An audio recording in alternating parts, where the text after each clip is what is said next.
This story was found on the Creepypasta Wiki and was written by screen name ZugZuwang, also known as H. Mills.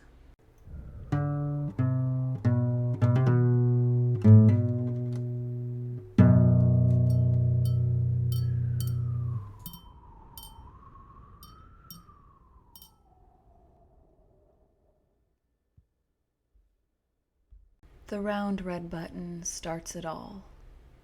A lens, an all-seeing eye. A flashing light blinks as the display shows the souls of the innocent, the guilty, and the deceptive. One can see all the little movements, the subtle muscle impressions made by the face that we don't always see, the tiniest hint of discomfort, joy, or perplexion. One is omniscient behind the eye of a lens, always watching, hidden in plain sight. The hilarity and ironic value of these facts is realized when the wider perspective is shown, once you zoom the camera out, so to speak. For when you do, you will see more than the video camera situated on a tripod. You'll see me. If I were to tell someone about what I'm actually doing behind my camera, they'd likely call me a voyeur, some sort of deviant. I would be little more than a fiend to them. But they'd be terribly, terribly wrong. The ignorance of such words is funny, because a single glimpse into what I see would be more than enough to quell the comments. The irony presents itself in that one might expect those who like to spy, to pry and peep, to invade privacy and to learn more about people than they know of themselves, to be in prison, or at least to be in the darkest depths of society where they cannot act out these fantasies as brazenly. But again, they'd be so utterly wrong. I get paid for it. Even more bizarrely, people trust me in public settings. So, I would implore one to truly assess the situation with me. Here I am, standing at the back of the dining room of a wedding reception, my little blinking light documenting everything that goes on. I've been allowed in this place, hired even. It's wondrous how easy infiltration is. Mr. and Mrs. Anderson, the newlyweds, are currently on the dance floor, drunk and disorderly. The ceremony was rather interesting. I videoed that too, drinking in each and every little expression they made as they said their vows. My Zoom captures so much, it's utterly fascinating. Every blemish was in full focus as I slowly zoomed inwards to rest on Mrs. Anderson's face. Outside of the camera, she's a woman in her prime, 25 and earning 5 figures. Truly a role model and a striking person. But the camera doesn't lie, and I could see it all. I saw the wincing she made as the vows were recited in front of her.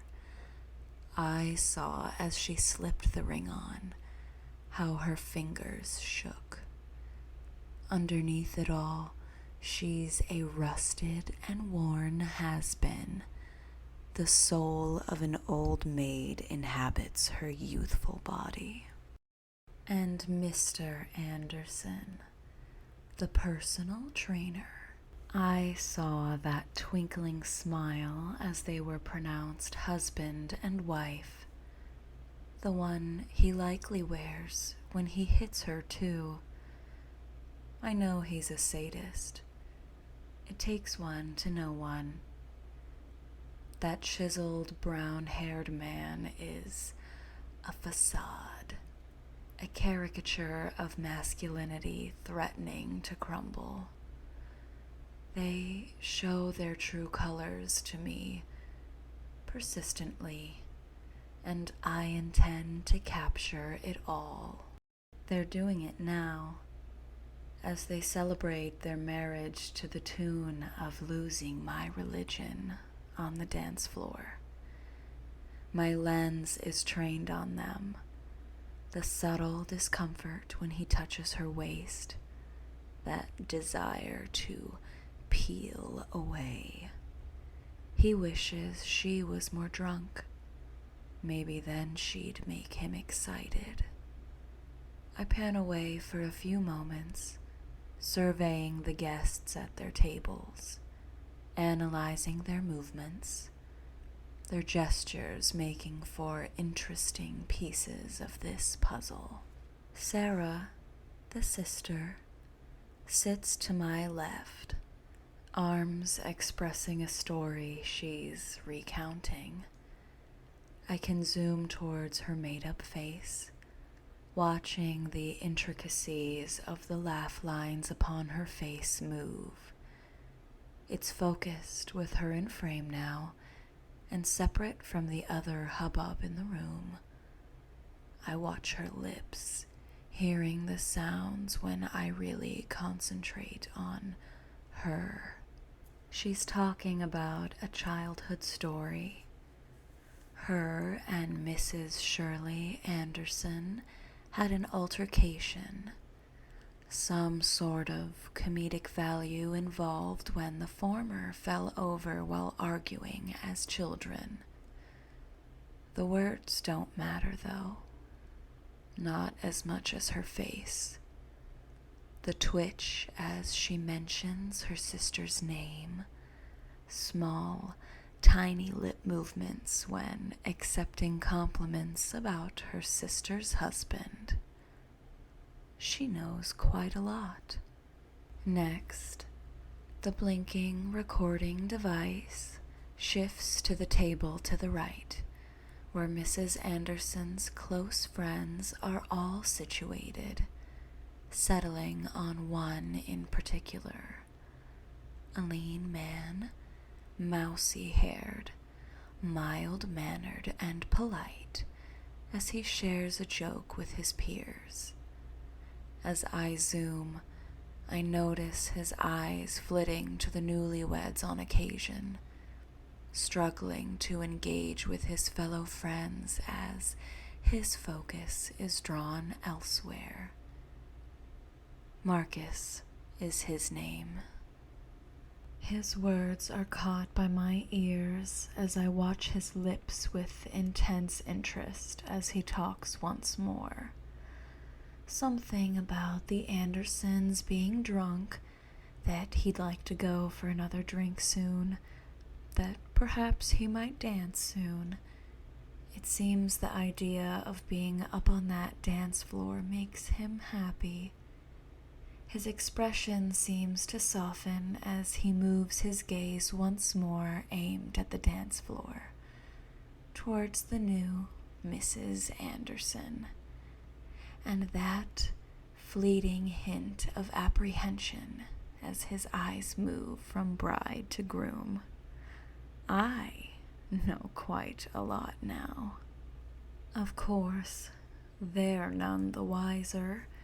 I'm just here to document their event. At long last, the party is over. I begin to pack my things away, ready to head home, alone in the room. But for one, he comes up to me, the groom, Paul Anderson in his navy suit, red tie, and brown shoes. Even without the lens, I can see his grandiosity is but an illusion. You did just as I asked. Well done for not getting in the way too much. I nod and smile, replying as I continue to put my things away. No problem. I'm just an observer. That's all. Right?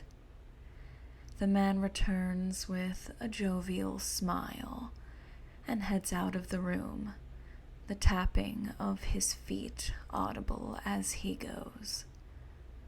I wasn't lying. I am simply just an observer. My laptop displays the contents of the video, ready for editing, displayed in full.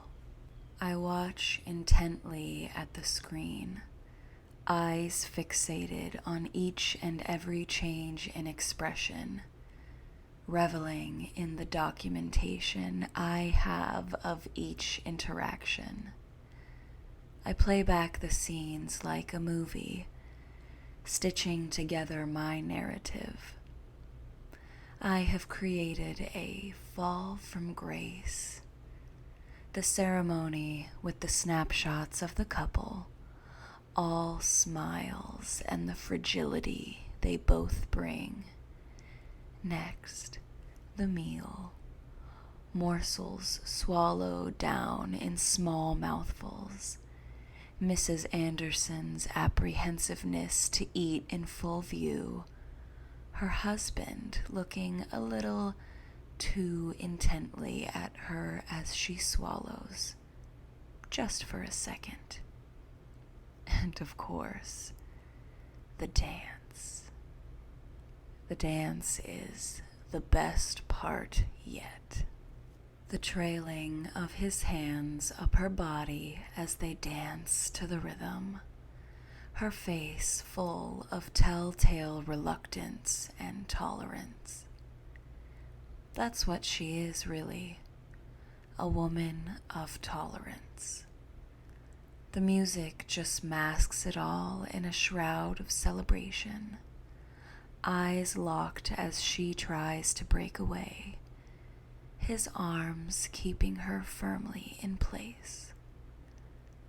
Why do I care so much about people I hardly know?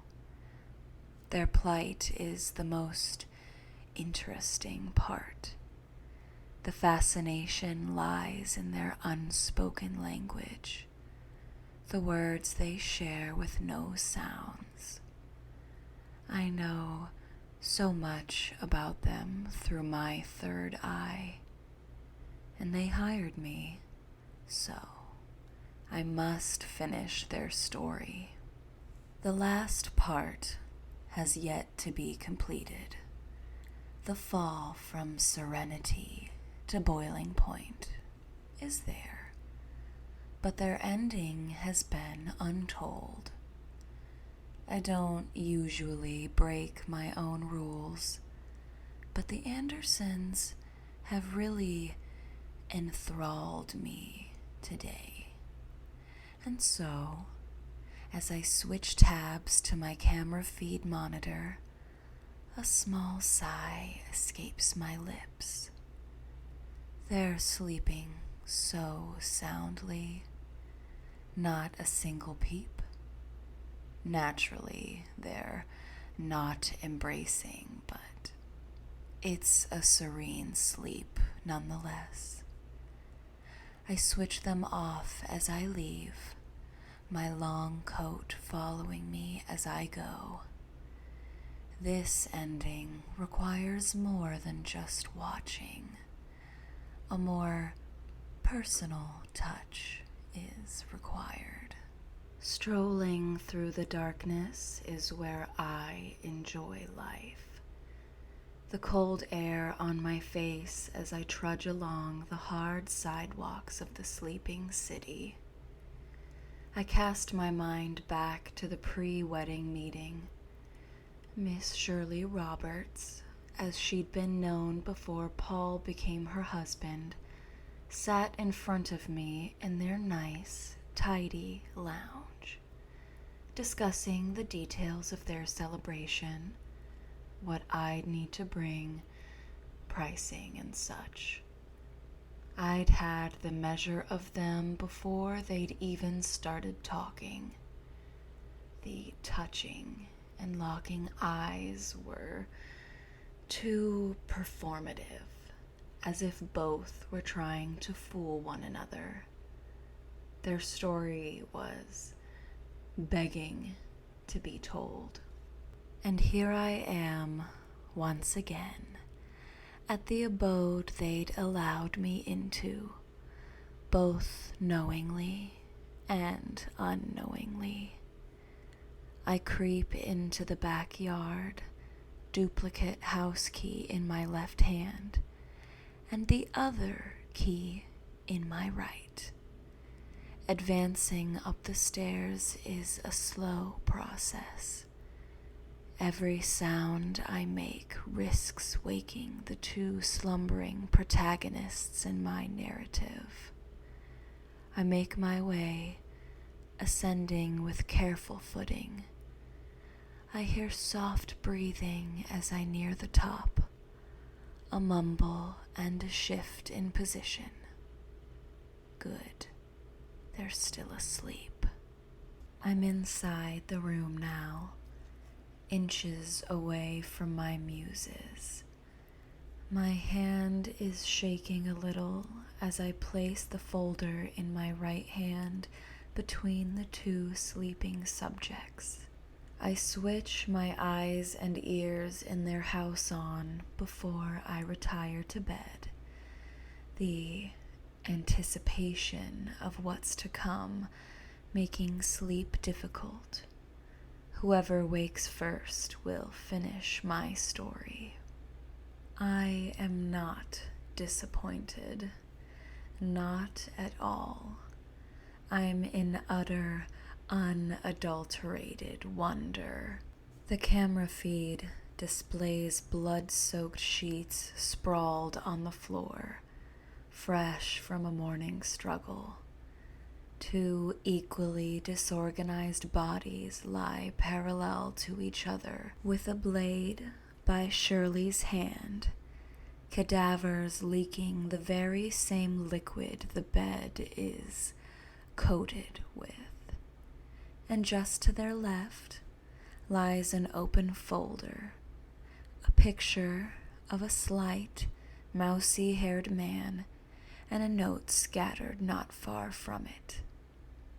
I begin to look over the footage from the beginning of the morning, watching the resulting skirmish that the two could not have ever foreseen. The awakening of Paul Anderson, his hands opening my gift, the realization, and of course, the mad rage-induced onslaught with the now discarded blade. I have outdone myself. My predictions were once again correct. I know these people better than they know themselves. I know their thoughts. I finally allow myself a smile. My work is almost done. Now, all that's left is to finish the video, to complete the happiest day of their lives. My ending couldn't have gone any better.